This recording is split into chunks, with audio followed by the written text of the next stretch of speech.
Good afternoon, Patrick here. Eight questions with, and welcome to the show.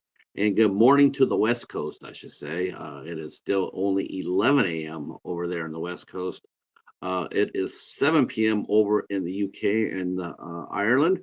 And so we are here. You know what that means, right? I just said it because, if you see me here at 2 o'clock, most of the time it means I'm here because I'm interviewing someone from the UK or from somewhere in Europe. And today we will be speaking to Roseanne, uh, uh, uh, Roseanne McNamee.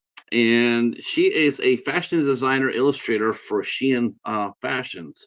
She's a woman's like I said, she's an illustrator and a designer. She works with drawings, clothes, textiles. She creates the fashions that people want. And Shein is it's an interesting company. And I was doing my research for it. It's sort of like a Disneyland of fashion. It's like it is very doing very well. Has been doing well for years.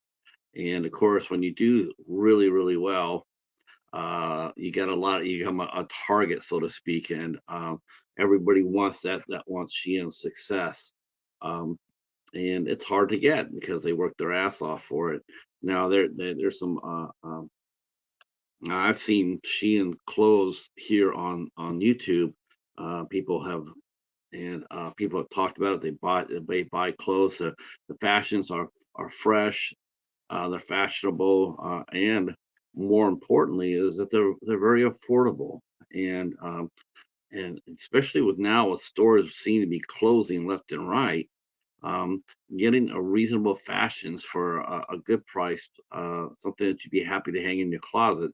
It seems to be becoming a little bit more difficult here in the United States, and so um, Shein comes in and fills that hole, and of course they need a lot of talent, and they do. They get a lot of talent. Everybody really likes their fashions, and we're going to talk to Roseanne and see what she does to make that go forward.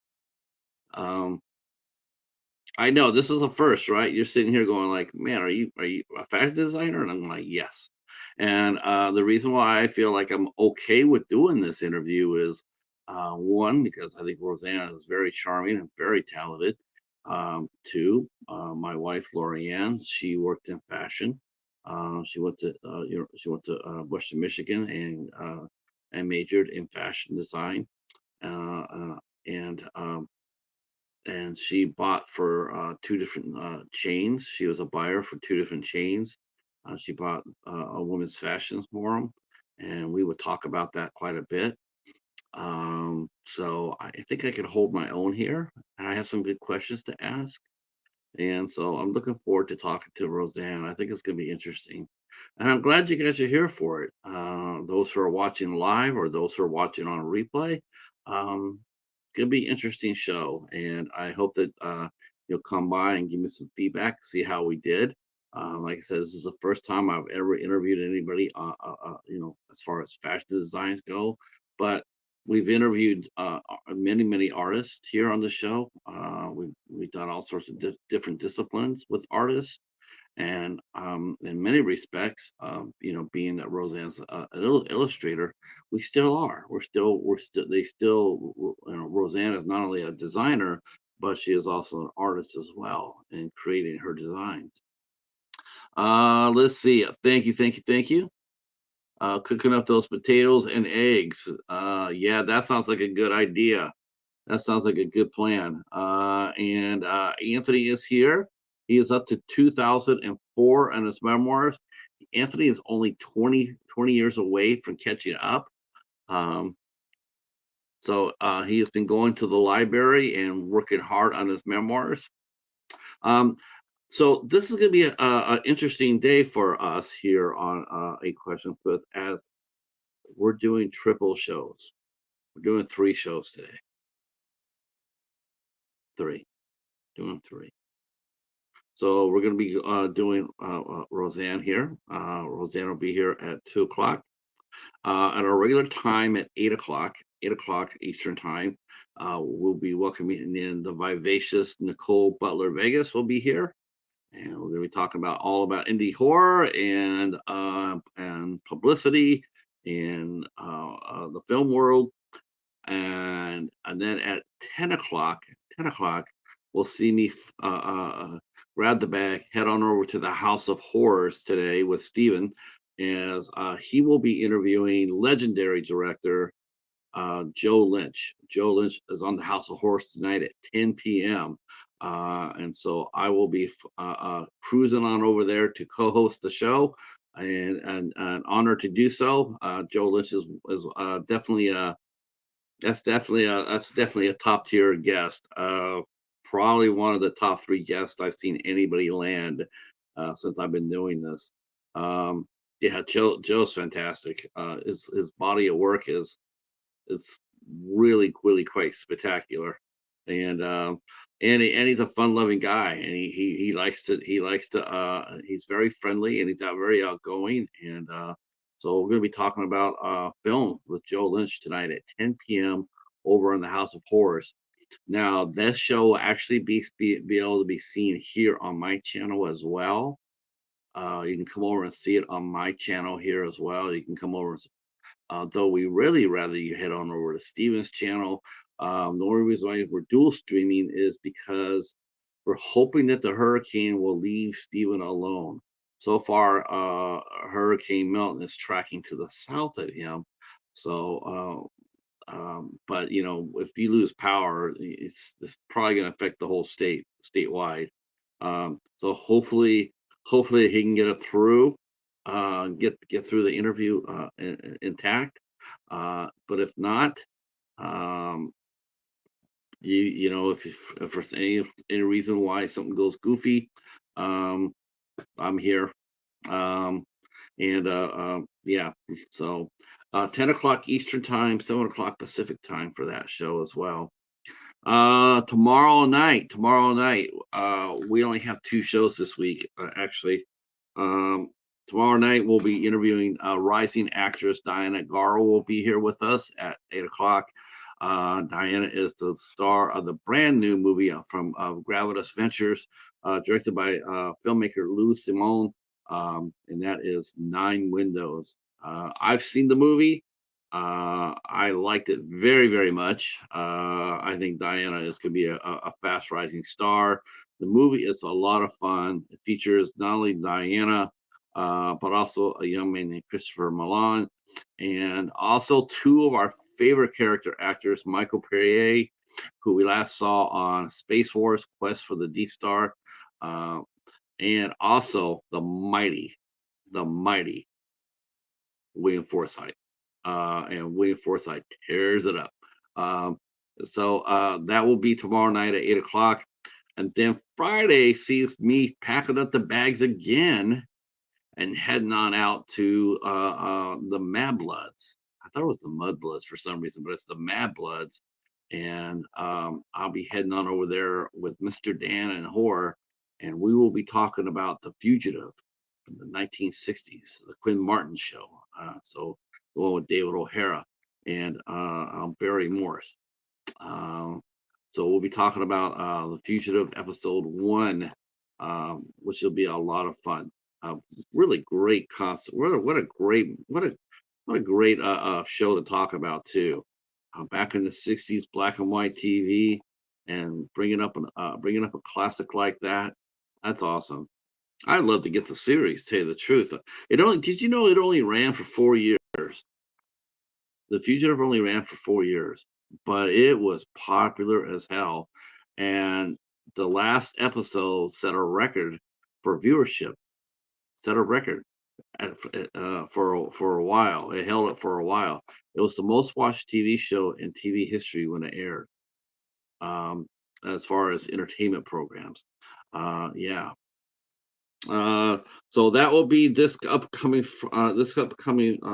Friday, and then next week we have a busy week. Next week we have 4 shows on next week. We will be talking with artist Meredith the Great, based out of Texas. She is a sensational artist, really, really nice lady. Can't wait to see what she how she creates her art. Rumor has it there will be some art here. In fact, she asked me to send her a picture so she could draw it for the show. Now she loves comic books, so she says, you know, if you have who's your favorite comic book character? Oh, I sent her mine. I sent her my second favorite comic book character. And I'm really anxious to see how it turned out. Uh, let's see. There are two players called Joe Lynch. Yeah, I think there is a younger one, isn't there? Uh, I think the director one is the one that Steven will be talking to. The one that works with Adam Green. And of course, you know, Adam Green and Joe Lynch, they're like brothers. Every year they do a marathon to raise money for Yorkies. Um, yeah, you know, Adam Green is a very accomplished director in his own right. He's got several great movies underneath his belt, including the Hatchet series, Digging the Morrow, which is an excellent movie, by the way. Digging the Morrow was really good. Um, so Joe Lynch is he's a fantastic director for me. I really dig his work. Um, uh, he was I mean, you think about all what he's done, it's been really top notch. Of course, my favorite Joe Lynch movie and is as always probably going to be Knights of Badassdom. That movie just rocks. I have so much fun with that movie. I watch that thing a couple of times a year, and that's just a really really fun movie. Uh, and and and I wish there could be a sequel. I really do. I really do. And I'm gonna. You can rest assured, I'll be asking about that too. If there's any sort of chance that we could see a return, because I think there can be. The one Lynch, and this is something that blows my mind. Joe Lynch punches above his weight class when it comes down to casting. He gets some of the most amazing people to come onto his movies. I mean, you just think about, well, it's a horror movie. Uh, but he gets the best cast. He gets you see people in his movies that you like, what? Like Salma Hayek doing Everly. Who would ever thought that? Peter Dinklage playing a LARPer, a knight. Uh, just an amazing performance. Um, he also is one of the people that helped discover Samara Weaving. She co-starred in Mayhem, and in Mayhem, he had Carrie Fox in that movie. Carrie Fox is a very serious actress. She does a lot of dramas. I reviewed a couple of her films. She's a very serious actress. She's great in dramas, and yet there she is on Mayhem having a lot of fun. And I'm going like, how did you get that? How did you get that? It's just amazing to me. Um, Larry Cohen isn't with us any longer. From It's Alive, 1974. He was a cool director. Yeah, there's been a lot of really good directors. I mean, there's a ton of good directors out there right now. There really is. Hey, Mike, how are you? How are you? There's so many good directors out there right now. It's just it's just sort of sucks though that as we see this new wave of directors coming in and fresh blood come in, that now they have to fight in order to get their movies seen, get lumped on streaming services and lack of physical releases, in fact, physical media releases, it's just going to make their job all that much more harder, hey, I'm on streaming. Yeah, you and 5,000 other people, and you know how that goes. Anybody who has a streaming service knows this. I mean, because I go through this when I go to Tubi. I zip over to Tubi, look for something to watch. And it really is literally like walking back into time, into a Blockbuster, where you go inside Blockbuster and you get totally overwhelmed by the choices. I mean, you could literally you could find yourself there for an hour, hour and a half trying to pick out 4 movies. It's very difficult. It's just how it is. Um, and now you go ahead. Now you have something like Tubi or Netflix or Hulu. Well, whereas the Blockbuster whoop, the doorbell has rang. I was just getting warmed up on the soapbox too. All right, so this is a first for us. Thank you all for being here for this. And This is gonna be a first. We're gonna be interviewing a fashion designer, Roseanne McNamee. Please help me welcome her to the show. And Here we go.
Ta-da!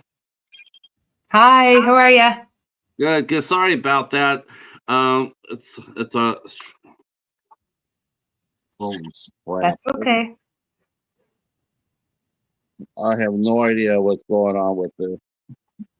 It's all right. Technical difficulties. Yeah, to the extreme. Holy crow. Hold on one sec.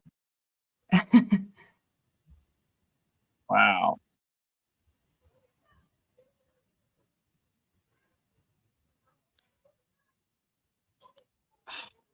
This is unreal.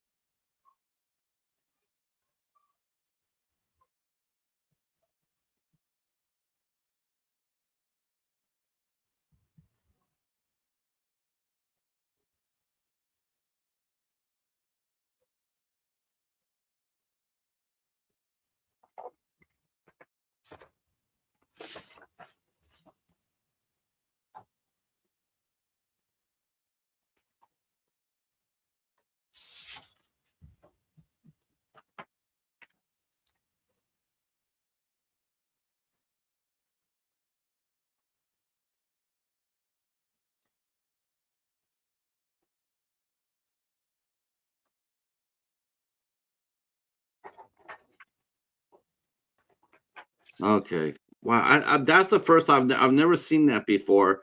Someone else's stream intercut with mine. Okay, That that's was that strange. I've never seen that before. But Here we go. Welcome to the show. Not to Welcome to the worry. show. Welcome to the Thank show. you so much. Thanks so much for having me. I'm trying to put on a good first impression because I've never interviewed a fashion designer before, and things are just going goofy. Don't worry about it. Don't worry Um, about it at all. yeah, this is a when I saw I came when I came across you, um, I was reading your profile and I'm going like that is really interesting. I saw the different dresses and the fashions and I'm going like those are really that just caught my eye. And Oh, thank you. I found myself writing to you and going like, hey, would you be willing to do an interview? And I'm going like, well, I can tell you right now that that wasn't my hands definitely doing that. I definitely think my wife had a big, gave me a big push into taking the leap and interviewing you. And Yeah, why not? Thanks yeah, very much. yeah, she was a buyer for two different department stores. So Oh, I was for like, where? yeah, yeah. Oh, two regional chains here in Michigan. One was called Parisian and one was called Jacobson. And she Jacobs. did. Okay, very cool. Mm, they're both gone though. They're both of them are Are long they? gone. Oh, Yeah, that's sad. There's a yeah. lot They of did. clothing places closing down recently though, because everything's online now, so Right. I commented on that. Oh, hello, mhm. Jamie. Can you see the chat? Okay, Roseanne. I can see the chat. I don't see anything. Oh, I see it here. Yeah, got it. I want to say hi to everybody. They're going to be following along with us today. Yes, yes, exactly right, Tom. The ghost in the machine. No doubt about that. Um, so I said, well, I'm going to go ahead and I'm going to take this leap here and see if we can talk about this because Yeah, great. I have seen Sheen. I have seen that. I've seen that the last 2 3 years all over the net. TikTok here, Facebook, other sites, and I caught the fashion eye and going like, man, this is some this thing, people. This is very very popular. And then when I It started reading is. about it, wow, we're Yeah, not it's talking really like, cool. yeah, um, Yeah, it's great for Irish, well, not just Irish, but any designers, fashion designers, because as you know, like fashion is a really hard industry to get into. And when you leave college, you're expected to go on an internship for a year or two, non-paid. A lot of them don't pay. And it's very hard to kind of get a career then when you haven't the funds behind you on top of that. So for me, as an Irish designer, like I've spent 5 years in college, and then I was 26 when I finished college. So there was a lot of responsibilities for me after that. And when Shein came along, for me, it was really good because it was a freelance job from like I can do from my own home. And it's a great platform for other designers. Like I think there was over 4,000 designers on the Shein X program now, which is great. I think they're the only company that are supporting designers in that area, which is phenomenal. And I'm forever grateful for that opportunity as well. I was gonna say I don't think Sheen was gonna be one of those companies that would make you work for free. Um, No.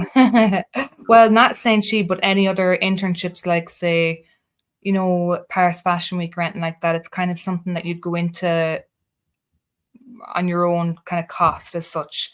Shein do pay for your designs and that, so there's a whole different side of that with being a part of Shein. But the pay in doing fashion designers and internships, yeah, it's good if you can get into somewhere that has the funds with it and that they do give you payroll. But unfortunately, when you're starting off, internships are usually non-paid. well, the good thing about Shein does it does close to $30 billion a year in business, so Yeah, a lot of money, and it's sort of yeah, hard they to sit do. there and justify telling fashion designers that, yeah, we really can't pay you that much when you just got done raking in a record amount of money, $30 billion. It's sort of hard, I don't think they're going to insult your intelligence. What Yeah. I don't like about what I don't like about what you just said was, that sort of sucks though, that knowing that you have to serve as an intern for up to 2 years? Up to 2 years? You could work as an intern Well, or yeah, like I've done internships for a maximum of 3 months. I couldn't keep going, but financially, I worked with an Irish designer 3 hours away from my home, and I was working full time. So I was doing 4 days of work and 3 days up in Dublin, and I'd be going up on the train, which is a 2.5 to 3 hours train ride. So essentially, I was doing 7 days a week without breaks, and I did it for 3 months, and I crashed. So, and it was yeah. non-paid. So you have to kind of weigh up. Is it fundamentally kind of um financially, like it's not the best kind of to do. You kind of have to. I know you have to work your way up to a ladder, but at the same time, there's other ways I think around it. And when Shein came to me, it was like that was my window for an opening, and I leaped at it. No, I don't blame you. I think what Mm, really sucks about the internships though is that here you are, you're expected to bust your ass. And the thing is that mm, you're giving them ideas and fashions for free. For yeah, free. yeah, Like, "Here, I'm busting here, what do you think?" And when you give the design to the company, it's not really your design, it's their property because right? I yeah. mean, It's under the brand essentially. Yeah. that so I'm gonna Mm, get you in here, I'm gonna promise you a possibility of a job, but for the first year or so, you gotta give me the very best designs you can get. You gotta give that to me for free. yeah, that's it. That Exactly. I know it sucks. that is some now, but companies like Shein has come in and changed the game, right? I mean, you Oh, said that yeah. they came to you, most of the time, these fashion places, you have to go to them. But I've always Mhm. a company that comes to you first pretty much sees that you're in a position of strength, right? It is, yeah. Like I was shocked when Shein came to me because you can actually apply on their website. If you log into the Shein X designers website, there's an application that you can process in that. I never knew about it, so it was just I wouldn't know much about it or how to get into it, but that's all I know on that side. But they contacted me through an email. I have a digital portfolio on Behance. I don't know if you've ever come across Behance before. It's an app for digital portfolios, and you can submit all your work there, which is great. And they mentioned in the email that they found me through Behance. And if I'm being honest, I actually thought it was a scam at first because I get several emails from Shein, Primark, every other kind of company going, and they're just scams in general. But because they had mentioned, we seen your profile on Behance and we really liked it, I kind of thought to myself, okay, they've actually looked me up, um, so it must be real. And then another email came in when I got like set up and I did the designs. I got another email to say you've been invited to go over to Singapore to see Shein's headquarters. And I was there and I was kind of like, God, is this real or isn't it real? And um, it's very hard to trust your emails because there's so many Yeah. scams out there. And I So just said to myself, what's the worst thing that could happen? They go in and scam the account or whatever it is. I'd have to start over, something like that. So I just said, I'll just go for it. And I didn't actually tell anybody about the trip until I was there. I was so nervous that it wasn't going to be real. And I remember saying to my husband, "You're going to have to come with me because I'm terrified of going over." And got there, and it was real. So if I've anything like lesson to say or like give advice to people is to just, I suppose, be careful around it, but like take an opportunity and just go for it. As long as it's safe to do so, and you're happy to do so, like just put your all into everything and just go for it because opportunities come and they can go very quick. Um, and yeah, I was just delighted when I just took the chance. yeah, because you're absolutely right, Roseanne. There are a ton of Mhm. scams there. I see them in different groups on Facebook. In fact, I pretty much look at any public group in Facebook, and I just see Yeah, it's just nothing but scams. I mean, I scroll yeah. through them just to watch it. It's just like I just can't believe these people are out, and they're out there, and yet they're still allowed to stay out there. How did you find out that it was how did you find out it was legitimate? Did you have them call you, or did you ask them for a phone number to call them? How did you find I out? did I did say it in an email, yeah. I kinda let them know just I was a bit skeptical of scams and that. And they basically said anything that has like Shein@gmail.com isn't them. They'll usually have, SheinXDesigners@Shein.com. So that was something that I've looked out for because I get emails from Pretty Little Thing, and they're scams because it's at gmail.com. So that was one way of kind of ruling out ones that are fake. And they kind of become very similar in the emails. It seems to be all the same wording. So that's another way that I kind of thought. Whereas this one was just a little bit different. They actually looked up my profile and kind of pinpointed a lot of things. And I kind of knew then it was real. Um, I also got a contract and signed the contract, so that was kind of a major Yeah. breakthrough of kind of security for me as well. Um, Before we go to Singapore, because we're definitely going to go there, let's go back a little bit to how you got your start into it. How old were you when you were first attracted to, fashions or clothes or drawing? What came first for you? I was a very young age, and I didn't actually quite know I was into fashion at the time. I always loved to dress very well. But my nana is from the Aran Islands on Inishmore here in Ireland. And it's a very cultural, like Irish culture. So she would have knitted a lot of jumpers and stuff for us. I think I took a shine to that at the start. And I don't think I took too much to it or thought about it too much at first. And then she passed away, and at a very young age, I think I was 12 or 13 years of age. And I started kind of doodling in a book. I don't know why, but I was very creative. I kind of like was wrapping loads of stuff with tinfoil. I don't know why I took an attraction to tinfoil, but I was starting to make little dresses from tinfoil, putting them into little scrapbooks over the figures, and just kind of just playing around, not thinking of much. And then I went to school, and I think I was more into beauty when I was at school in Leaving Cert. And then I seen the CAO form of different colleges that you could attend to. And I remember seeing fashion design written on the form. And I was like, is that really a thing? I didn't really know that existed. So I hand went straight up to the teacher at the time. And I just asked her, I was like, is this really a course that you can do? What kind of jobs can you become out of it? And it was probably the only one of the whole class that had an interest in it. And as soon as I see, like, she explained all the job criteria, fashion designers, buyers, merchandising, there was so many that you could go into, even fashion journalism. And I just said, you know what, I'm going to go for it. And that's when I kind of decided that fashion was for me. And then I started my course in Galway Technical Institute, doing fashion design.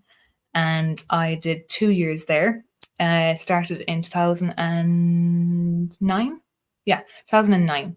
And then I went on and did my first year in Griffith College in Dublin. So you've got Galway Technical Institute is a kind of like a post. It'd be like a before you went to third level education, you've got like your FETAC. So I did those to see what the industry was like and if I liked it, and I loved it. I didn't want to leave. Right. And yeah, and then I started my first degree then level 8 in Griffith College in Dublin. Now, is that So unusual? Was it a relatively new college, new discipline? I mean, when we think of Ireland, we sort of think of everything being buttoned down. It's not exactly when you hear about Ireland and fashion, it's just not the first thing that comes to your mind. Those two working together. So I know, yeah. was it It's slowly relatively just new? coming together. Yeah. It's there a while. It's there a good I don't know how long it's been there, but it's definitely because I remember being a few students, maybe 5 years before me in around definitely no longer than 10, I don't think. But fashion is becoming very popular at the minute, especially in Ireland. And the sad thing is about it is there's not a whole lot of job opportunities like for me in Ireland. A lot of those big companies like Primark, River Island, Topshop. I don't know what American ones. Is it America you're from? Sorry, I never even Yeah, yeah. I'm based in Michigan. Uh, Michigan. Okay, it's in the Midwest. Midwest. Okay. But any like outlets, that are there as well, like it's very hard to kind of get a job there because you nearly have to move to get the job. And you know, for some people, it's not always possible to just go for work and kind of move abroad. I would have loved to have done. I would have done it years ago, but it just wasn't on the cards for me. Um, like I was saying, it was 26 when I finally finished college for me. And I know it's still young, but for me in my head, I was thinking kind of like, I need to get a house and I need to get, this sorted, a job sorted for financial and income. So that was kind of running at the back of my mind as well. So, um, But yeah, going back to like college and stuff, I actually ended up finishing my first year in Griffith College. It was a private college, so it was really, really tough, very expensive. I think my parents funded, I think 15 grand wouldn't have seen it. Like I know that's uh in Ireland that would be a lot for Irish people for college. It's a lot Um for anybody in college. yeah, it's a lot. It is a lot for 1 year, and I've got, 6 other siblings, so I didn't think it would be fair to put myself there, when they have to fund the rest of their kids as well, so, I decided to look for another college that would kind of help me, with my studies, somewhere that was closer and that I would get the grant from, the education here as well. So I finally found one. It took me 2 years. So I was out of college for 2 years while that was happening. For some reason, it was really hard to transfer from one college to another. Um, I remember applying for another college in Dublin, and they wanted me to start from first year all over again. I'm not really sure why, but I wasn't taking too keen to it. So I Yeah, ended up, yeah. And to be honest, if I had done that, it would have been 2 years ahead of myself, but I didn't. So it's fine. I ended up, yeah, it took me 2 years and I finished my degree in St. Angela's College in Sligo. And I did fashion design textiles with business management there. And I'm glad I went to that course because I also had textiles and a background in business management, which was essential, really. I think business management in any course is essential, especially if you're wanting to go into your own business. So that really ticked all the boxes for me. I think doing also the textiles too, if you wanna become a fashion designer, you have to learn Yeah, what you're working with, you know? It's fabrics and textiles. one thing drawing it on a paper, but you have to turn around and make it practical, like, what material are you gonna use to create what you just drew? Exactly, and whether it's gonna work and, testing for fire hazards and Mm, chemical reactions, all of that. So, yeah, it's very, very important to know your background on it and to understand it, I suppose, to make sure that your design works. Is your design able to do the ability that it's meant to do in real life? So, very that's a important. scary thing to think about, you know, if you really think about that, like, you know, you gotta go ahead and create, you know, "Okay, I'm gonna create this really cute code here, it looks great, it got all this, you know, got it, and then I gotta go out there and I gotta burn it to see how fast it Yeah. burns." You know, like, if Yeah. something Oh, catches yeah. fire, how fast can they get the jacket off without killing them? Oh, I that's just know. that's some weird that's some powerful, you know, that's powerful if you think about it. Um, Oh, it is. Yeah, yeah. what fashions did you like as a young lady growing up? What fashions you know, or models or designers or colors did you like growing up? I mean, you know, were you able to pretty much have free? Did you feel, or even now, do you still feel the complete freedom to wear whatever the hell you want in Ireland, or is there still a little bit there for, Mhm. you know, is there still a little bit, or is there Yeah, still just a wee bit there conservative is a still? little bit of a kind of, I suppose if you walk down the street, where I'm from, I think people would kinda look at you and be like, "Where is she going with that on her?" Do you know, it's kinda still got that, momentum, whereas Dublin, on the other hand, is very out there. It's very kind of, a lot of people would show their personality up there. So I don't know, is it like a towny versus culture kind of thing?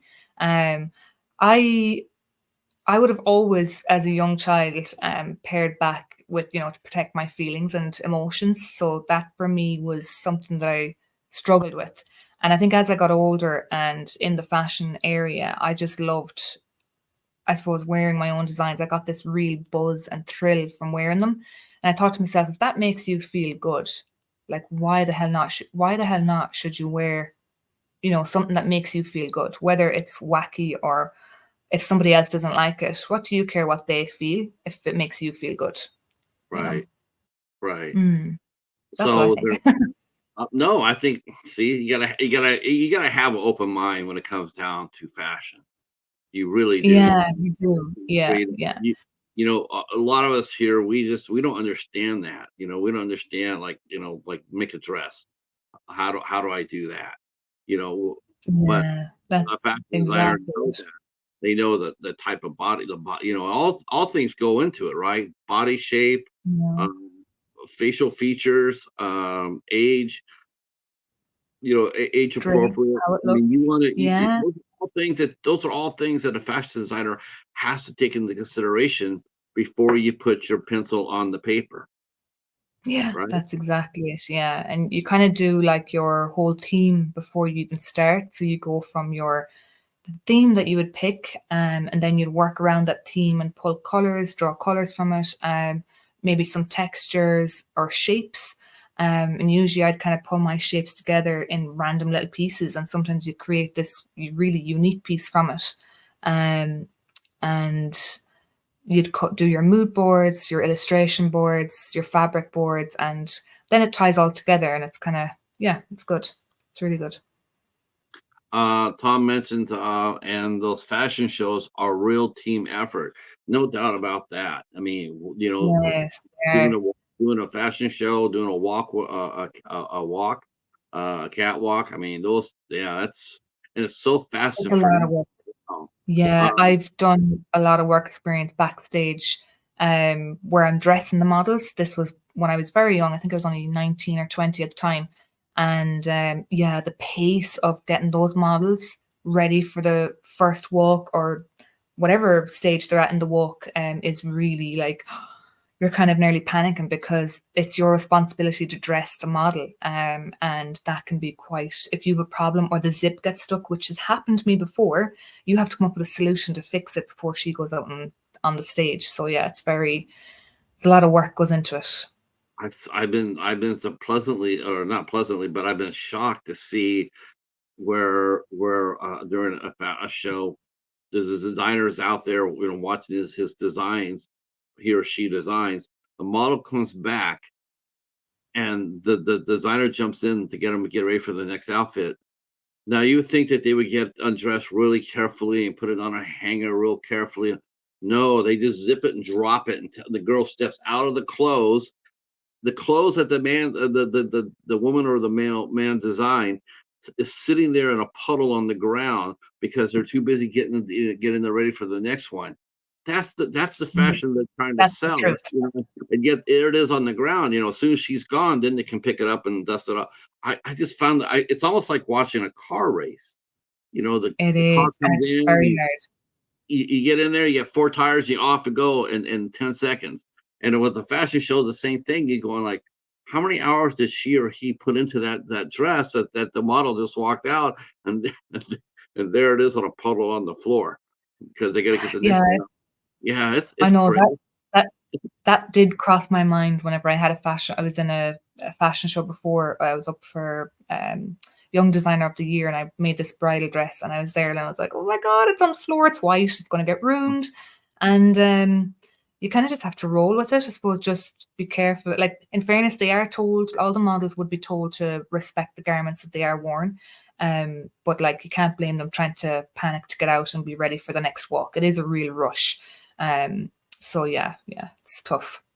Especially since that they themselves, if it had been left up to them, they would do that. They would take off, like if they're at home, they're gonna take it off Yeah, and oh, hang it definitely. on. But it's the designer or the showrunner that's sitting there telling them, "Drop it and go, drop it and go." Yeah, So that's it. it's fascinating.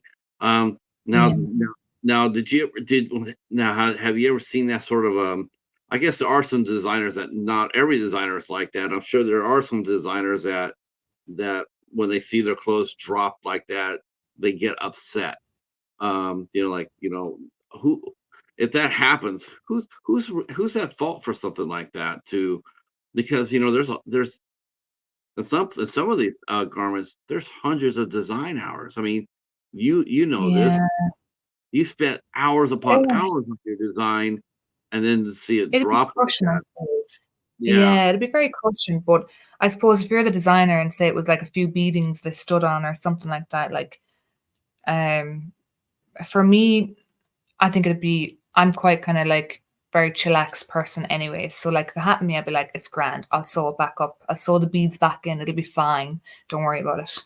or that you'll have some people that will just do a different reaction on it and be like, "You're fired." So I don't know. I think it depends on the personality of the person. Um, yeah. So, so here you are. Before you got before you started working your first show. What about you? What was your fashion eye like as a teenager? I mean, do you feel like you were fashion conscious? Did you draw things when you were like 14 or 15? Did you draw clothes? And did you have a Yeah, notebook, a I would have been portfolio? very not a portfolio as such. It was more so like a little notebook, like a scrapbook, more so like a child's kind of scrapbook, is what I would have done. And I was very much into art. So I loved doing pictures, landscapes, anything really that was pretty and pink. I was obsessed with pink, purple, and yellow colors as a child. And as I got older, then blue started coming into my favor then. Um, Now, color wise, I don't know if I have a necessarily favorite color. I think I'm open to kind of what's on trend. I think it's just the fashion mind is kind of like I'm kind of aware of what trends are going, and I'm like, oh, that color's all in now, so I'm going to design something in that color, and then I start really liking that color.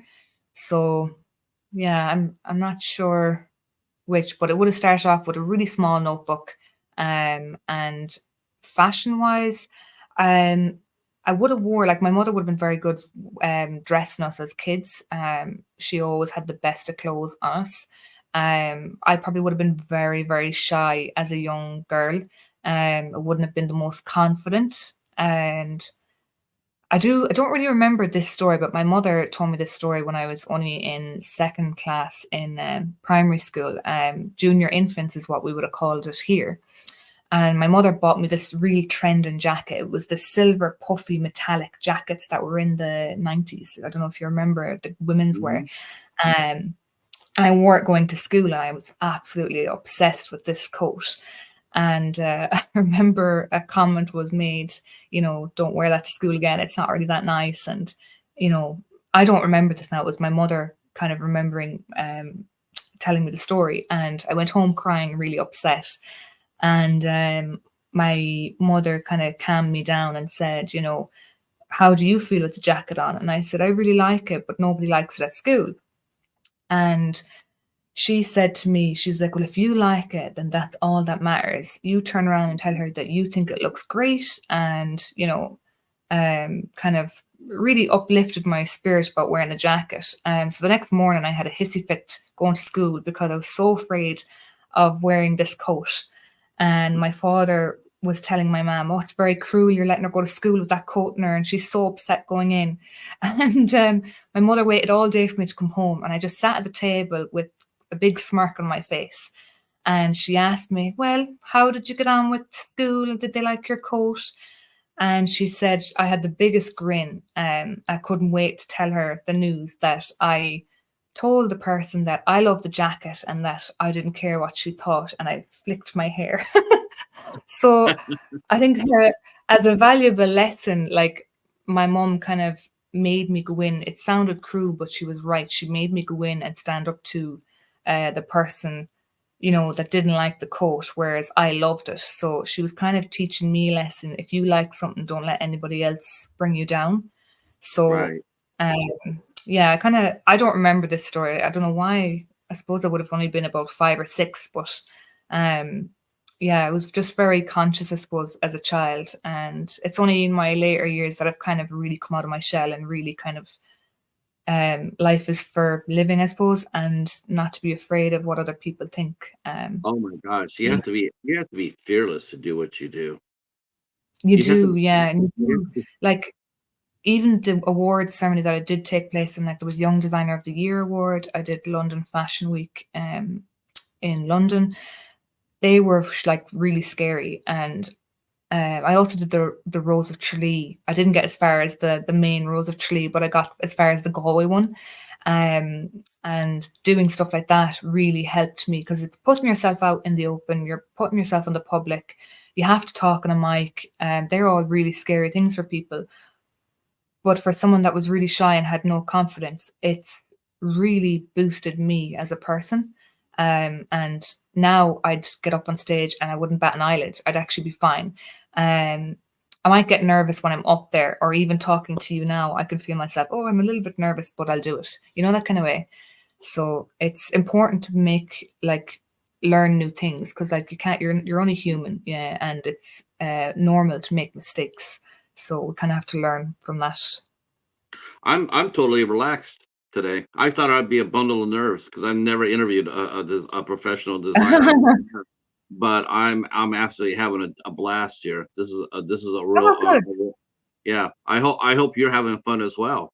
I I'm am. loving I'm your really answers. enjoying it. Yeah, I am. I'm Uh, you mentioned something enjoying it. earlier, and I No, I'm want to fine. circle. Once you're in it and you're talking, it's great. Um, you mentioned something earlier. I want to go circle back to, because I think this is important when you're sitting there and you're designing. Because when you're designing, you're not designing for yourself. You're designing for the woman. You're designing for other women. It's not necessarily you. It's for them. And one of the things I wanted to mention is that Yes. because I Yeah. noticed in when we form is as teenagers, fashion is really, really important to growing up, Mhm. and to have confidence in wearing it and picking it out and whatnot. Why is fashion, in your opinion, Roseanne? Why is fashion so important to young people? Hmm. That's a very good question. Um, I think for me, fashion is about expressing yourself, whether it be male or female. And I think like the likes of me, if I can just bring it back to me and my experience, it brought out me, I suppose, as a person. Whereas this shy, timid girl, like at home in my own environment, I'm a real kind of out there person, very funny and very kind of my own way of, being. And sometimes you shelter yourself when you're in the public eye or among people you're not really familiar with. And that's okay too. Um, but you're kind of protecting your feelings. So for me, wearing something can make you feel really powerful. Maybe you're kind of shielding yourself from something, or you're shielding yourself, and your clothes are speaking for the inner person. And I think for a child, it's very important to have them growing up knowing that they can wear what they want if they like it. Um, and yeah, I don't know. I hope I answered that question okay. No, no. I'm going to slip over to the chat and comment that Tom has says that he says his mother worked for Rodier. I don't know if I said that right or not. She works for the Rodier fashion chain from 1975 to 1985, and it was a French designer, a French fashions. Oh, Uh, his mom, lovely. big fan of designer Paco Rabanne. I remember Paco Rabanne. I remember, but I remember Yeah. mostly for the cologne that he made. I don't know really remember the fashions per se, but I definitely knew that he made cologne for men, maybe perfume for women. If I'm not mistaken, Yeah. I still think they're around. I think Yeah, they're so. is it the Lady Million? I think they're the Um, Lady Million in Paco Rabanne. I'm nearly sure that was a really popular cologne for men and women. It's probably one of my favorites to this day, definitely. Yeah. Yeah, Paco Rabanne was really good. My favorites are probably Balmain at the minute. I love Olivier. I think I'm pronouncing his name right. He's French. Olivier Rousting. Maybe someone, if they're from France, might correct me on that pronunciation of that, because I can never get that right. I think it's Olivier. He's my idol at the minute. I absolutely love his work. And I also love Iris van Herper. She is phenomenal. Have you ever seen her stuff, Patrick? If you haven't, look it up. She has I wacky stuff. I definitely will. I definitely will. Yeah, Any name that you cool. have, I'll come back to you, and you can send me their name on Instagram. I'll go look Yeah, at it and check them out. she's I we were talking about there a few minutes ago about putting something on, like design onto paper and then trying to make it into real life. Iris van Herper designs kind of nearly like scientific movements. So it's like free flow. I don't know what the garments or the technology behind it, but it's kind of like they move with like walking or like from a chemical reaction or whatever. It's really, really cool. And like her way of thinking of putting something on paper is like magic, trying to put it to a real life design. So yeah, definitely look up Iris Van Herper. Um, let's see. Tom mentioned Paco Rabanne made Barbarella. It made the Barbarella. Oh, oh my gosh, that's crazy. From the 60s. Uh, uh, no, really, that Not was familiar, yeah. I'll have to look that up. I'm not familiar with it, but I'm sure it's huge, I would say. yeah. That's Barbara. the costume. Have you ever seen the movie Barbarella with Jane Fonda? I don't know so. It's No. I'm it, definitely gonna look that up.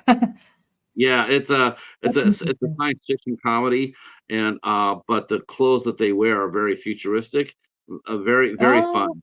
Yeah, yeah. okay. That's interesting from the year that she yeah, that'd be cool. I must put that now and see, can I watch that later? Now, now, when did you become aware of, actually, like, you realize that you buy the clothes off the rack? When does suddenly names suddenly become important? Most of the time when we buy our clothes, we just see the clothes, right? We just, that looks really nice, so I'm gonna get that. But then there comes to a Mhm. point where we start looking at seeing who made the clothes. Like, wow, this shirt is really comfortable. Who made it? And then you start thinking about, like, my wife used to get me Ralph Lauren shirts all the time because she really liked how the shirts were made. Quality, When yeah. I was younger, I didn't think about that. I just thought, well, it's a nice shirt. It's affordable. That was, primary for male anyway. It's like, is it affordable? Um, and then, and that was really it. I had a brief Yeah. little. When did it happen for you that you realized you wanted to know more about Um the person who made clothes that you're wearing? I think it was more so what was trending, as a child, wanting like to look the best and kind of have the best clothes and who stood out more. And I think that was probably when I was about 15 or 16. And that would be from a young age. But I think college for me would have really inspired me to look into what I'm buying and the quality and the fit of the buying. Because I knew so much in college, then with that, I definitely looked at it a bit differently that I would from my teens to kind of in my 20s. Definitely. Um, so how was it? What was it like? Can you remember this? Um, what was it like the first time you sat down and you started drawing your first designs? What did you draw first? Did you draw a dress, pantsuit, business In attire? college Um, or it, it, when I was young? when you were young, and then when you went to college. I mean, When I was young, I was mad into bridal wear. I always, actually, it was me and my sister that were really into the scrapbooks. More and my sister, she would have sit down with me, and we would have done little Barbie kind of wedding dresses, and we would have done. I had a younger sister that was, she's 13 years younger than me, and she was the baby of the house, and she loved fairies. And me and my sister would have actually sewed up little pieces for the fairies and give them to her to give to the fairies, and then they'd come and collect them, and we'd go kind of hide them as such. Um, and I think from that you kind of got the buzz from doing that and drawing, but it was mostly dresses. I think, yeah, mostly dresses for that. okay. Now you go to college. Now you said, what was the one thing in college, or a couple of things in college, that once you hit there, that you found that you didn't know? Like, like, wow, I didn't know that aspect, like working with textiles. Did you know that you would have to be working with different components before you went to college, or was that a little bit was that new for you? You to find out that It you was have to. new. Yeah. Like I thought that when you design clothes that whatever comes into your head goes straight onto paper, but it's not. Well, you can do that if you're very good at it, but to get ideas rolling, I suppose, I never knew that you'd have to say pick an animal such as a bear, say, or a bird, and you take inspiration from that bird and develop a color story, a mood board, how the wings of a bird flap, and you put all that into your designs. I didn't know there was so much background research to Yeah. design. I thought you could just do a dress and come up with loads of ideas. So that, I suppose, was kind of for me hard to kind of grasp. And once I started doing it, I was kind of amazed at the different outcomes you could get, because you'd have to do like a lineup of different like quick sketches of work, and then all of a sudden you have these 20 designs and you're like, oh my god, which one do I pick? Because you can only pick 6 out of the 20. So yeah, it's that. And I think, what else did I kind of not know? I didn't know a lot of sewing. I was not good at sewing at the start. I would have only done a little bit of knitting with my nana before she passed away, and then sewing we learnt in home ec in prime or in secondary school. So I only had touched the basics of that. So sewing was a huge challenge for me because I wouldn't have been really good at it. Yeah. But now I'm good.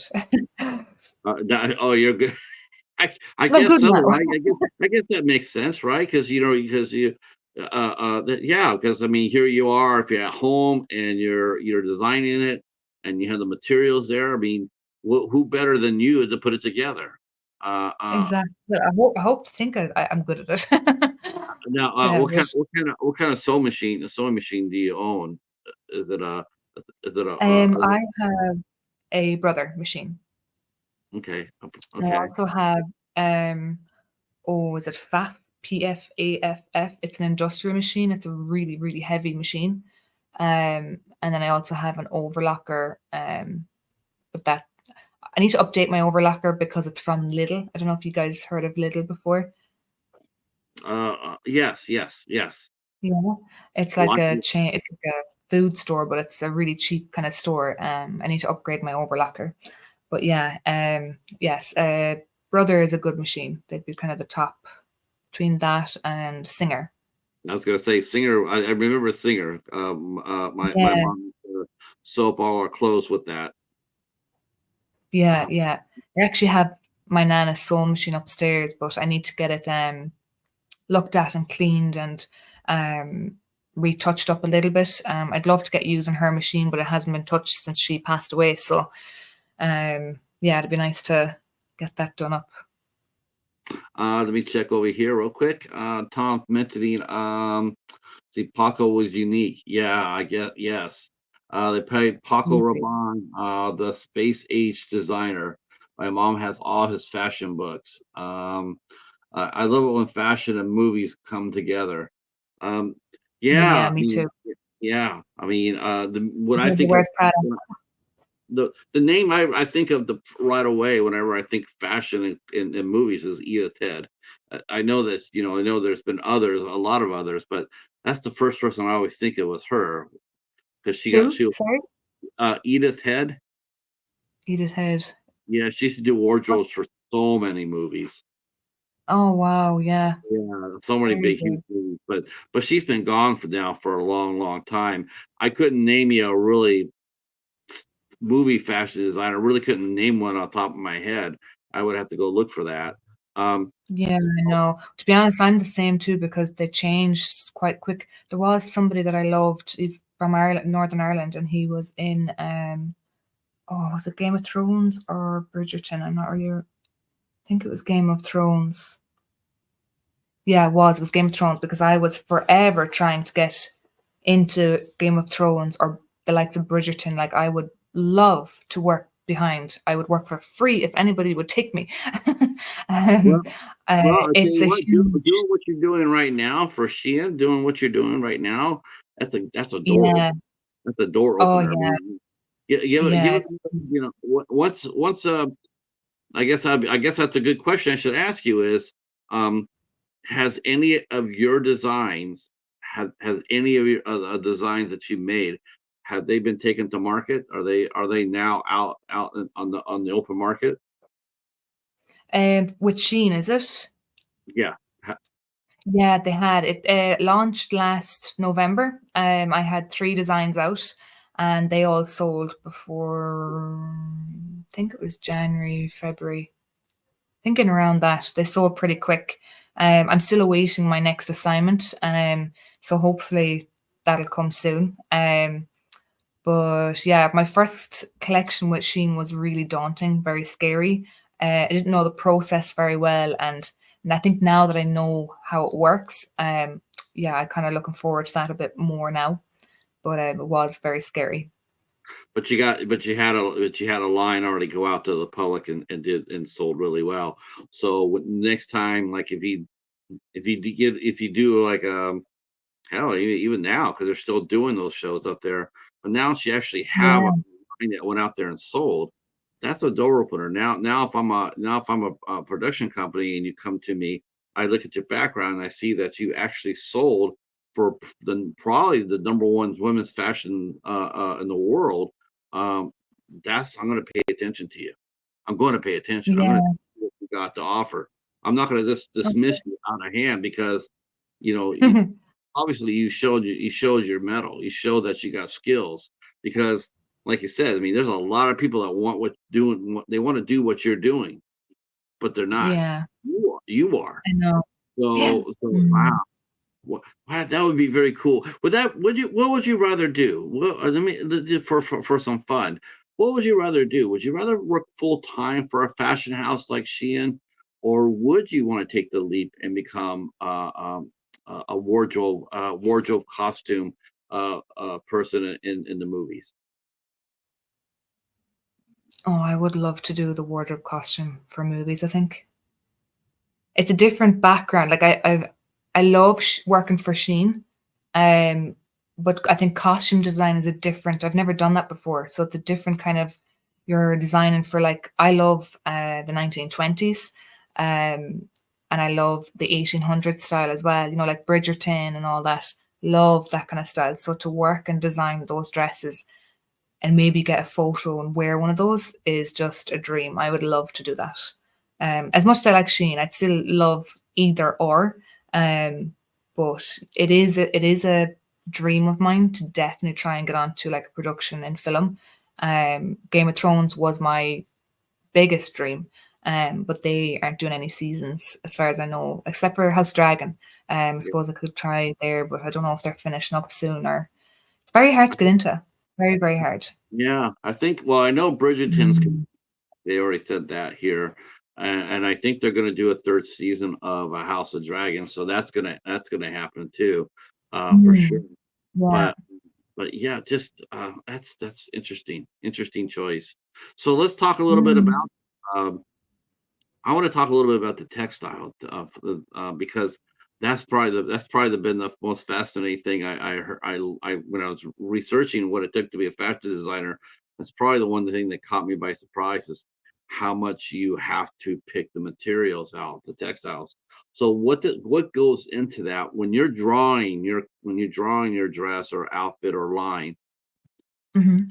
Draw that with what you think will work textile wise, whether it be cotton or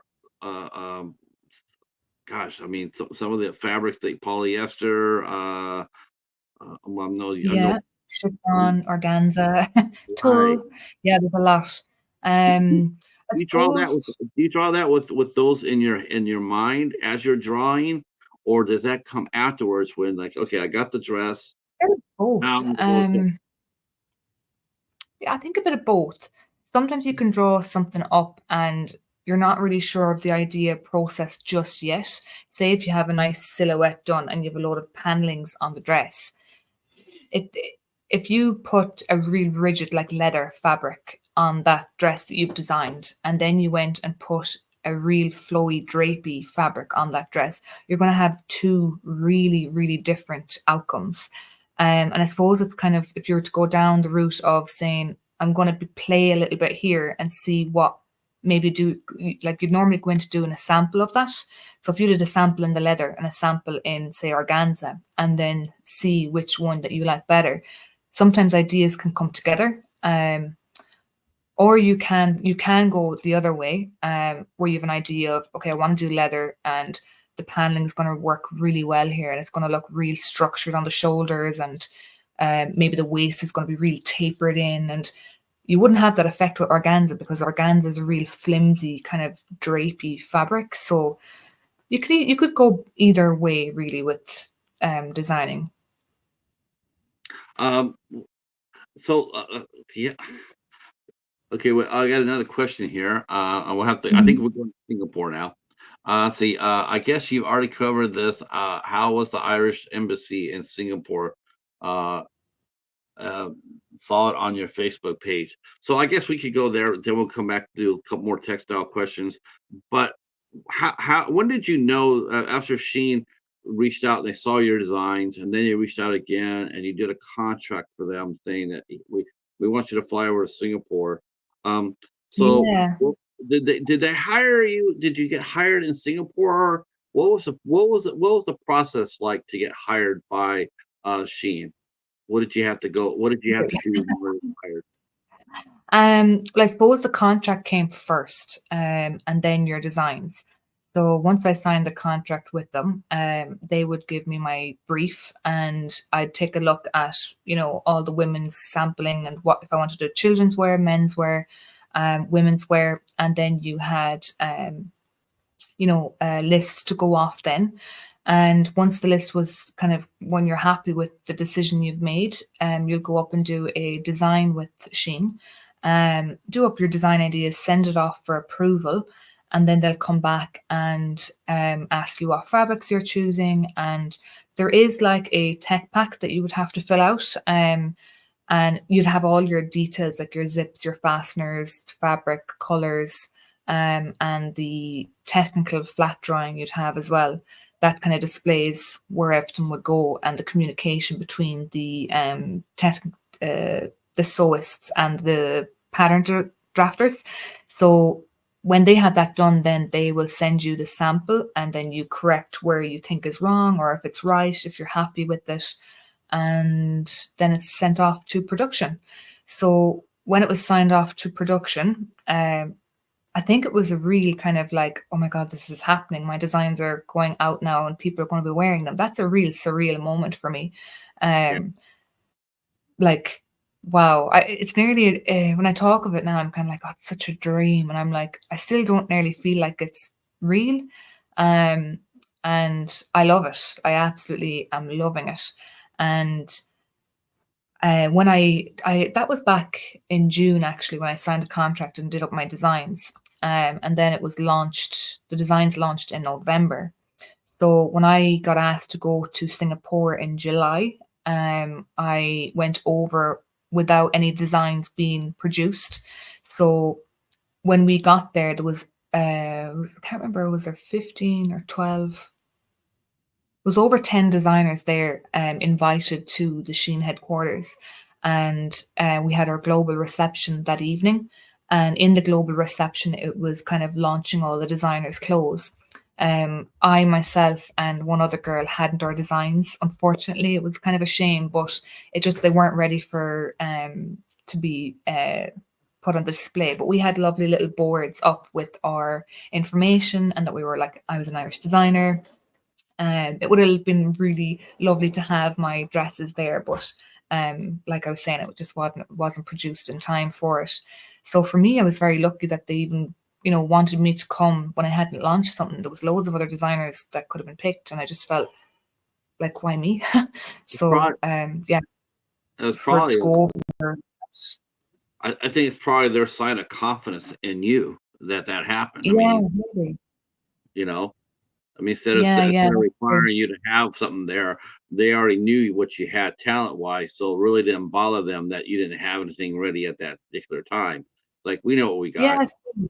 Yeah, that's it. Yeah. So no, I was delighted when I got there and I just loved seeing everything. Like even like I didn't know any of these people. And like they've become friends now and it's lovely to see that we can all work together and help each other out. We have a little WhatsApp group and we love messaging each other and how people's designs are getting on. And in the fashion industry, it is a very competitive um industry, especially in college. College is a very, very competitive. You're kind of fighting for who's the best and who's the best garments and stuff. And when I met these people, like there was no competitiveness. It was just pure friendship, and we just supported each other that night, and it was lovely. It was a nice get together.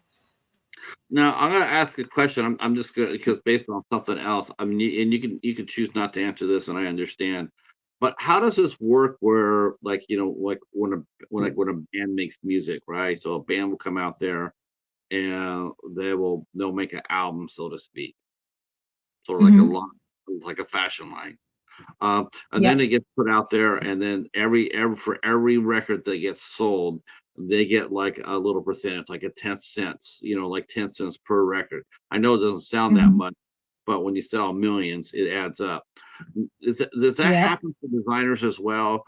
Do you get paid per garment, per line, or do you just get a set fee for your design skills? Like, let's just say that they're expecting your fashion line to sell 40,000 units, but boom, it takes off and it sells like 150,000. How do they go ahead and how do they come back to you and say, "Wow, Roseanne, you kick butt." Um, how does that work out? I mean, if you feel comfortable answering that, do you get a little bit of a royalty Um, per piece you sell, or yeah, I'd love to say it what it would entail, but, I've signed a contract with them, and no, I don't think no, I can mention payment. no, Yeah, no I'm more? sorry. I just Yeah. no, because I'm thinking to I get myself, in I'm like, trouble. I did no, no, not at all. I think it's because I'm thinking like, this is sort of like, I'm thinking to myself, I'm like, yeah, if you get paid a certain amount of money to design it, but then it goes to market Yeah, and then it blows the hell up. How do you compensate that? How do you compensate? Do you turn around? I'm Do you sure give they them a probably if it is popular, like, I'm sure that there probably is a way around that they probably produce maybe in maybe different colors or something that it's if they think it's really good, they might produce it in different colors, and that's a good, insight for the designer because now they've got maybe 10 of those dresses in those colors or something like that. Hasn't happened to me, I sold out and then kind of that was it, but, you do see on Shein, they do have dresses and there might be like 10 different colors in that dress. So yeah, yeah, maybe they do, but yeah, that's kind of all I can really say on payment wise because no, I no, I it's fine. signed a contract and I can't. Nope. Nope. I was it's just me being just my curiosity. I'm Yeah, thinking, no, yeah, yeah, I'm hoping like that's what I'm happens. sure everybody would. Yeah, well, it'd be great for other designers to know the ins and outs too, but no, I'm too afraid in case I get in trouble. No, no, no, you're good. You're good. Uh let's see. Yes, yeah, yeah. I saw the pictures too. Where it's of you were in Singapore. And you look absolutely fantastic in those pictures. Oh, thank Um, you. now, Thanks very now, much. now, I now were you now let me were those your designs that you were wearing? No, no, unfortunately not.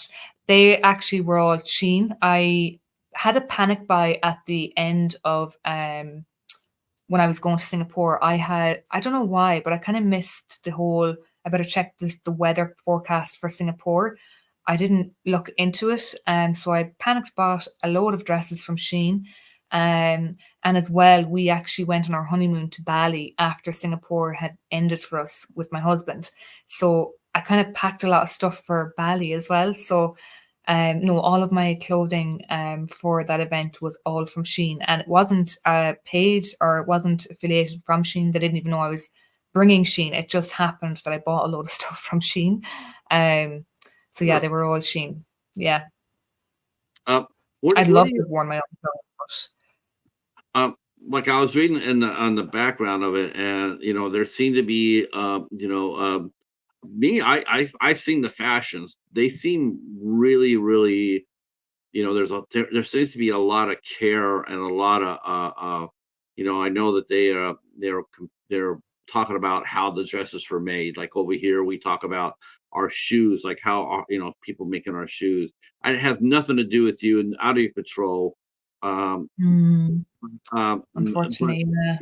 do you feel once you get to a certain point that like have you experienced other designers because they're envious. I mean, you're in a really good spot. You're working with one of the probably the I think you're real like top five.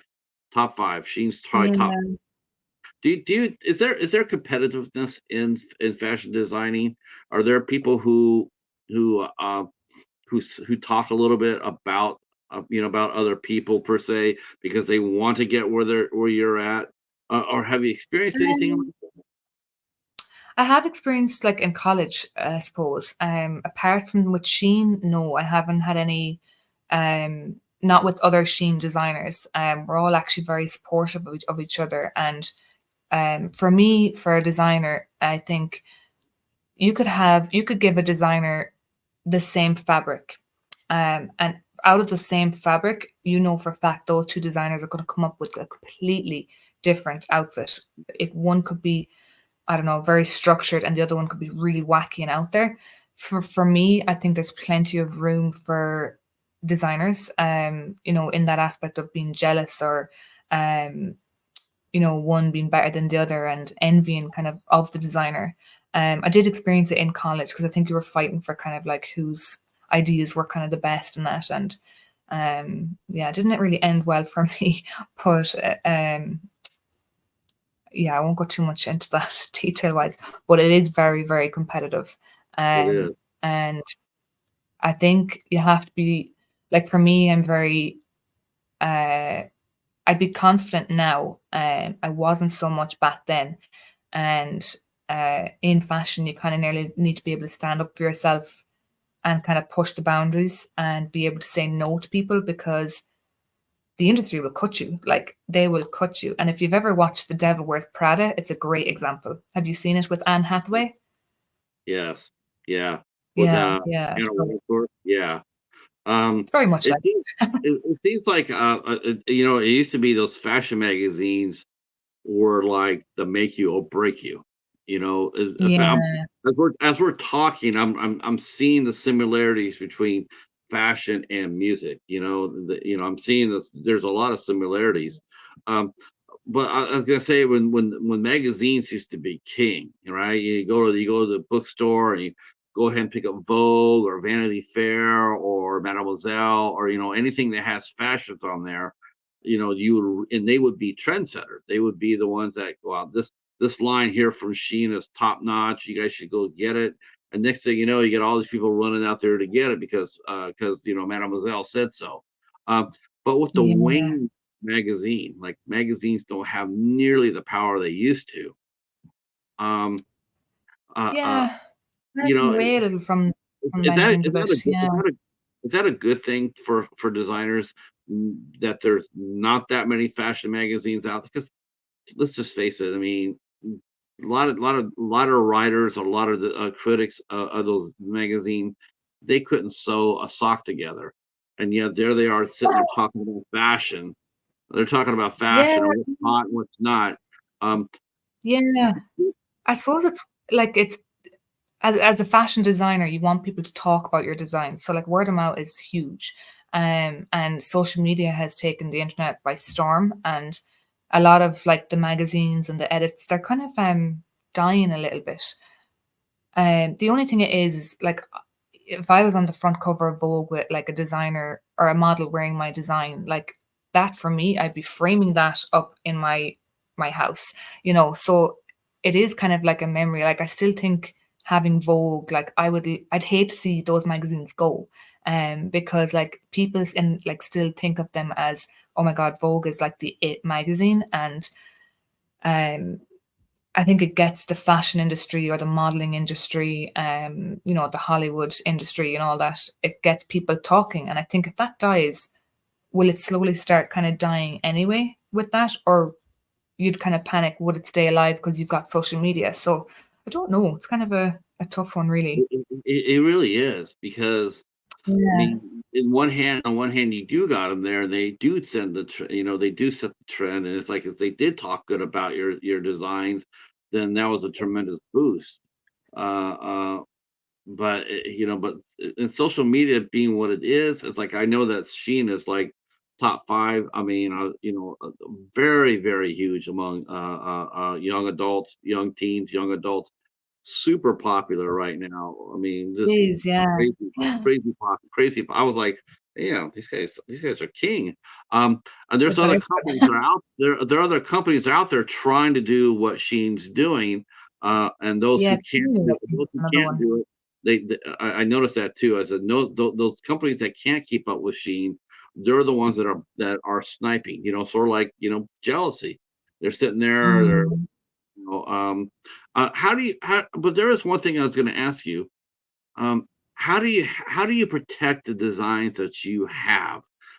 There's been a lot of complaints, and I just want to know how Sheen protects themselves and you, the creatives. There's been a lot of companies that yeah, they say that there's been people have plagiarized different fat designs and whatnot, and yeah, different it photos. is very hard.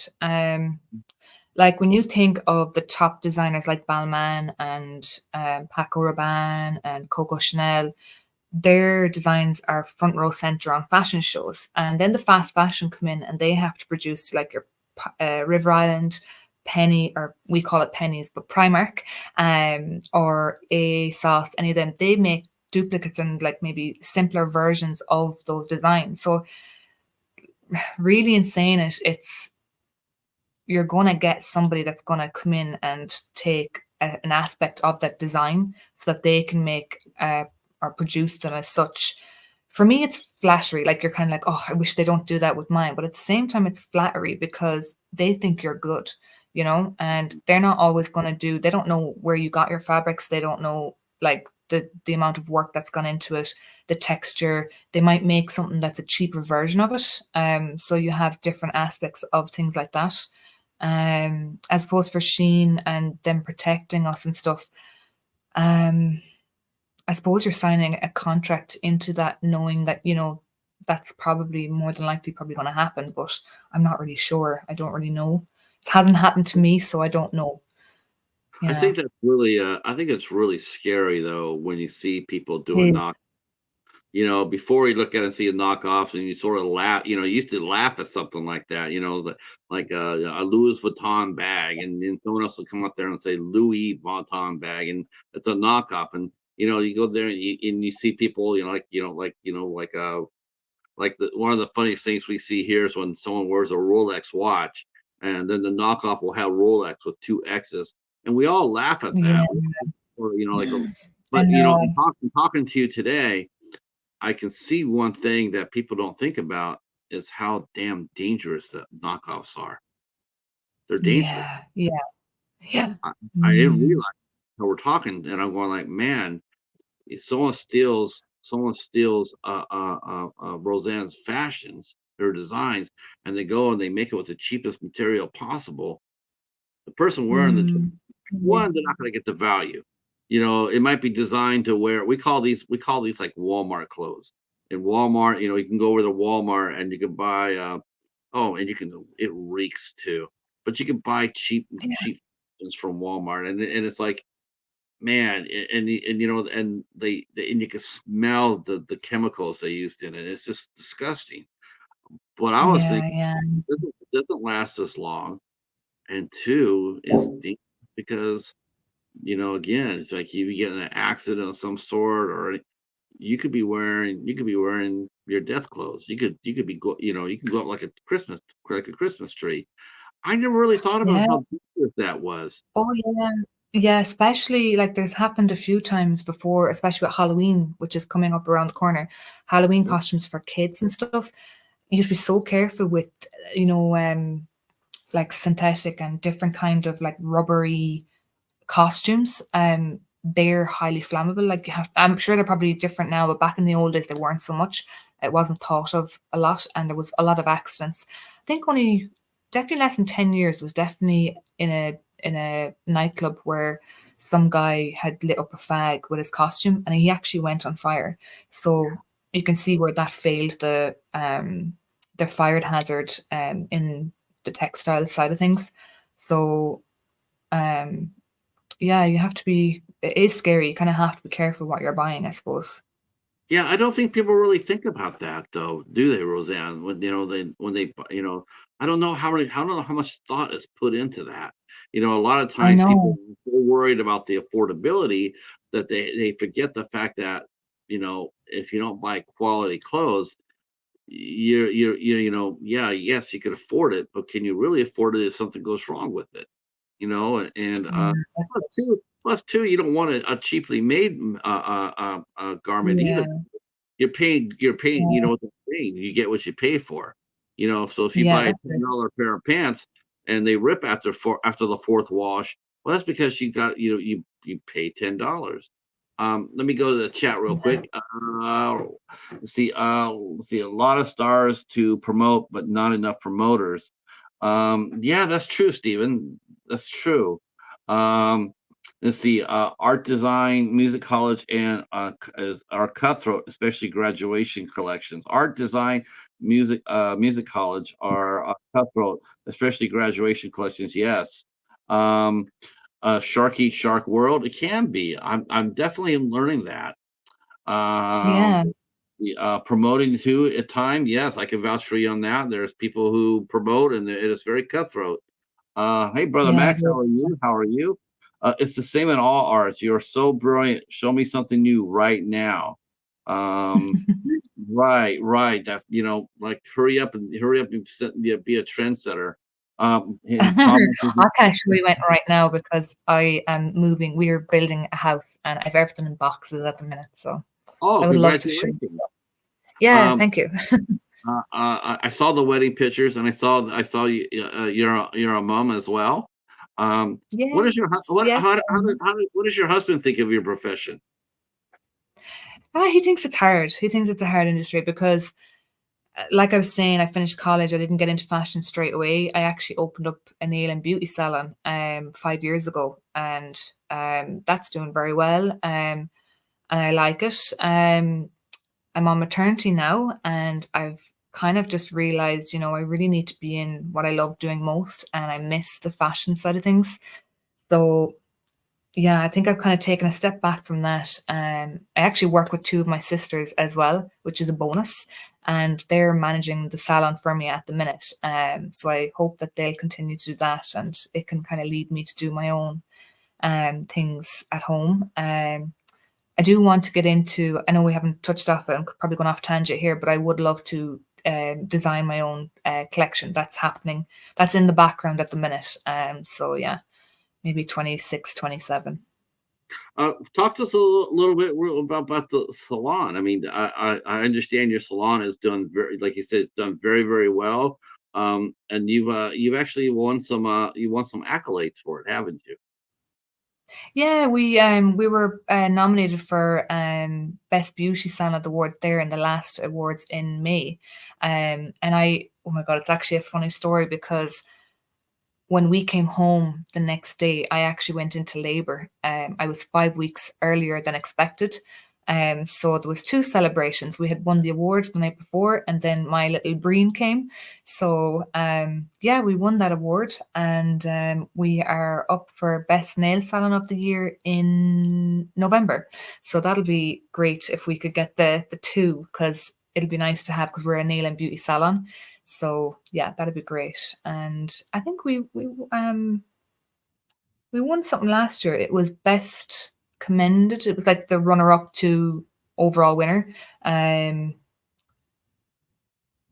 Highly commended. That was the award. Yeah, highly commended for best nail salon.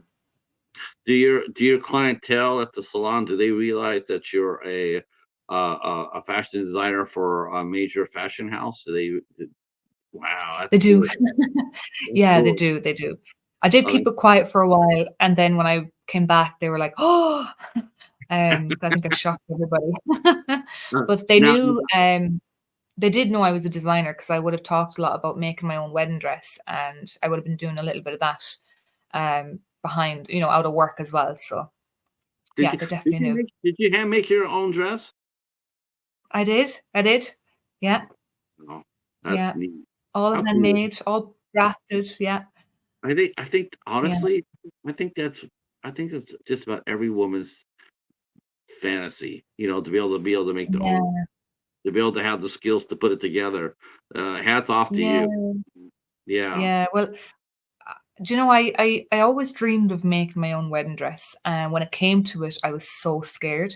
I actually went to several. I think I drove all my family mad. I went to several. I even went to London to go look at a dress, and I was thinking, okay, I'll go to Paris next. I couldn't see anything that was coming to mind. And when I tried a dress from, say, Instagram, and they look beautiful on the models, and then when I'd get there, I'd be like, you'd be very disappointed because not everything, might suit you or look nice, or um, it looks different on somebody else. So when I couldn't find anything, I just said, you know what, maybe I should just take a whack at making my own dress. And it was a very bold move because when you're buying a wedding dress, you have to have the order brought in. Well, for me, they said 8 months for them to make the dress to my size and order it in. And anything past that, you're kind of taking a risk. So for me, I had a year to do my dress, and I was doing it one day a week after work. And I did it. I think I was the night before, my mum was still helping me sew the hem of my dress together, and she was like, "Oh," it's just I was so chilled, so chilled. But my mum and everybody else was like, "Oh my God, it's not gonna be done. She's not gonna have it done." And it was fine. It was perfect. Yeah, couldn't have done it without the help of my family because they were very good to me. Now, of course, once people found that out, and then I'm sure you got asked quite a bit to like, can you do this for me as well? Or did you sort of discourage that? Like, like I can't do anything because I'm under contract. Say that again. Sorry. Did other ladies after they saw your wedding dress, did they come up to you and ask you, can you make a dress for me? Did you get a lot of people asking you to Oh do it? yeah. I did. I actually had people that I didn't know on Instagram actually asking me. I've had several inquiries, and I'd be booming if I had it, but I've no studio at the minute. Because we're building a house, I'm actually living in my parents' house while we're building, and I've no studio room for the past 5 years, and it is killing me, absolutely killing me. So for me to take on anyone's work, it just wouldn't be. You need to have a studio room and your own work surroundings. So like you've got like two or three sewing machines, you need a big pattern table. It just's not really suitable for the home house, because we have kids running around and different things like that. So it's kind of put a hold on that for me until we get moved into our house. I was But gonna yeah, say I definitely. you are having a studio built into the house. Oh yeah, definitely. Couldn't leave that out. Yeah, and if I did, I'd be taking my husband's shed. That's That's definitely. right. That's right. Yeah, Uh, yeah, yeah. uh, does anybody have any? We've actually had a very, for this, we've had a very engaged chat today. I'm totally tickled by Yeah, this. This is a lot of yeah, fun. I'm looking at all the chats. I'm looking at Uh, loads of them there. They're very kind words. Thanks, guys. let's see. Lovely My favorite leather lettering. jacket is a real quality. It's 22 years old. Yes, a good leather jacket is worth its weight in gold. Mm, yeah. Keep it. From your Hold graduation on to that. collection. I love your front raglan dress with a symmetrical skirt, and from your shop, your Myra jacket and jumpsuit are fabulous. Ah, Well, thank you very much. Thanks very much. that's such a romantic tale. Sewing your dress on your wedding eve. Yes, I think so too. I think so too. Yeah. I think it's a beautiful thing. Um, Yeah, and my so, nana, actually made her wedding dress for her wedding as well, so I kinda well, took after her footsteps with that. right now, your house is being made, being built, and Mm. you're waiting for Shein to hand you your next assignment. Um, when do you think that will happen? Will that be this year, or will that be sometime in 2025? I Then think this year, I right? think it'll be 2025. Yeah, I think it'll be 2025 because 'cause we're October now, and it takes a while unless they email me to do it pretty soon for spring, summer, but, at the minute, we're kind of on a hold with Shein, giving us the brief, so I'm hoping maybe by the end of the year they'll give me something, and if not, it'll definitely be 25 for Okay. sure. Yeah. And we'll stay in touch for sure. And then once that happens, and when you're able to share your designs publicly, we will Yeah. talk about that. But I've had a lovely time, and I want to thank the It chat for was so great. I've had a great time. This is a lot of fun. I was so Yeah, worried that I was so worried I would not be able to ask good questions that you'd be sitting there going like, "Why is this guy asking me questions that he didn't know nothing about?" And I was myself like, I know a little Oh, bit, no, you did a great job.